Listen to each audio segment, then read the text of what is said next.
Les podcasts, l'inclusion. Bienvenue dans T-Learning, le podcast qui accompagne les travailleurs indépendants handicapés, les TIH, dans leur parcours entrepreneurial. Ce podcast est réalisé avec le soutien de la GFIP et de la Fondation Malakoff Humanis Handicap.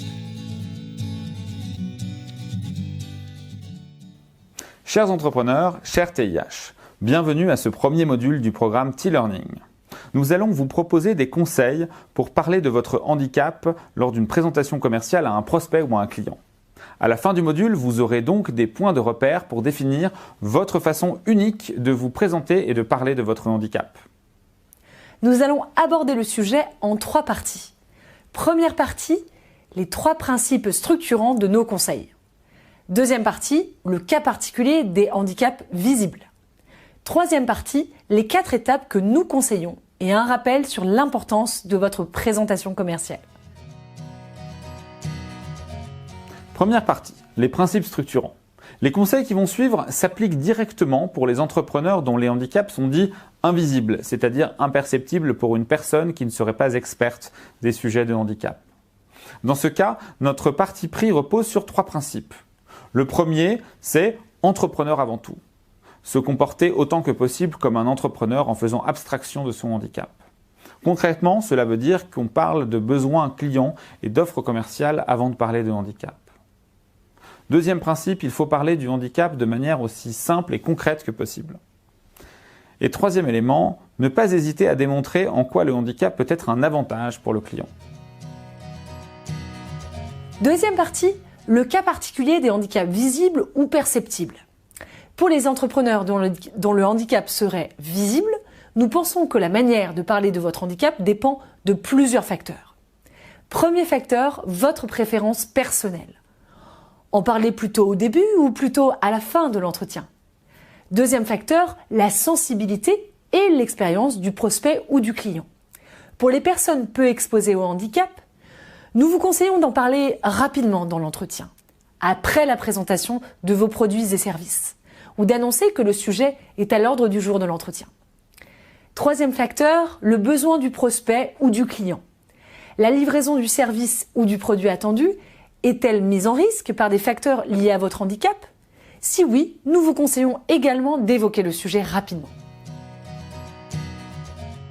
Troisième partie, les 4 étapes que nous conseillons pour les cas généraux et un rappel sur l'importance de votre présentation commerciale.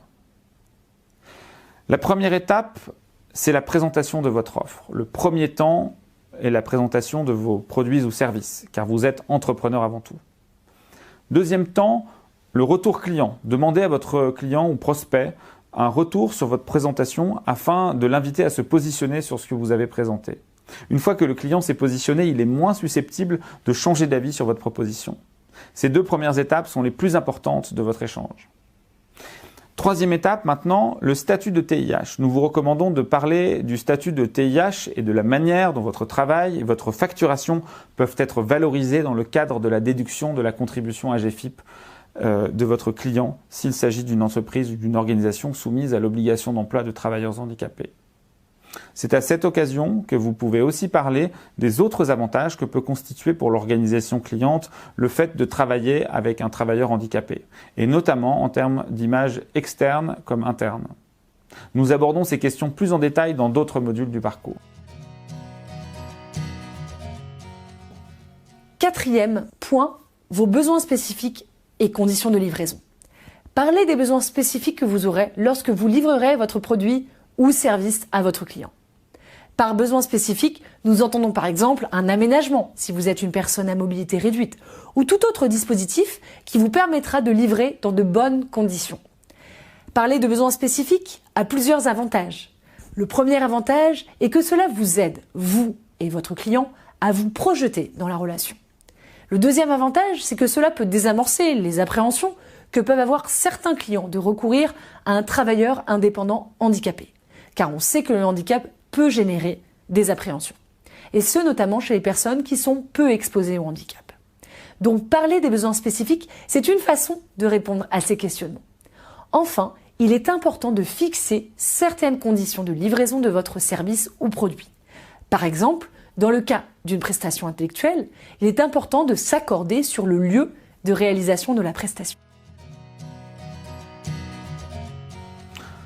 En conclusion, votre présentation commerciale est un élément très important de votre savoir-faire et nous vous recommandons d'y être très bien entraîné, y compris dans la manière de parler de votre handicap.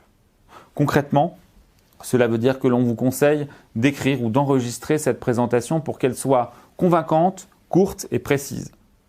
Souvent, cette présentation sera l'un de vos premiers contacts avec un prospect et comme vous le savez, la première impression compte beaucoup. Si vous êtes capable de dérouler votre présentation sans accroche, vous ferez une excellente impression et vous mettrez vous-même en confiance pour la suite de l'échange. Merci d'avoir écouté cet épisode réalisé par l'Inclusion avec le soutien de la GFIP et de la Fondation Malakoff Humanis Handicap et en partenariat avec HUP Entrepreneur. N'hésitez pas à commenter, à partager, à vous abonner à ce podcast et à lui mettre des étoiles pour contribuer à un monde du travail plus inclusif. Et pour accéder à l'ensemble du programme de formation, rendez-vous sur tlearning.fr www.tih-learning.fr